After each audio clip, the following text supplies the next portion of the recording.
You are looking at Julian's pronunciation guide, where we look at how to pronounce better some of the most mispronounced words in the world, like this other curious word. But how do you say what you're looking for today? Let's learn how to pronounce these names once and for all correctly in English. If you want to learn more confusing names, including from mythology, make sure to stay tuned. Greek mythology, I've got more videos for you.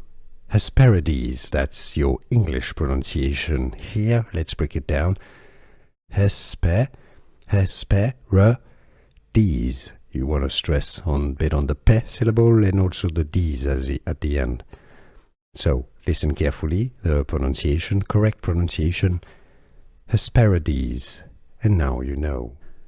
Here are more videos on how to pronounce more confusing words and names too many mispronounced. Like this video if you found it useful. I appreciate your support. I'll see you soon and thanks for watching.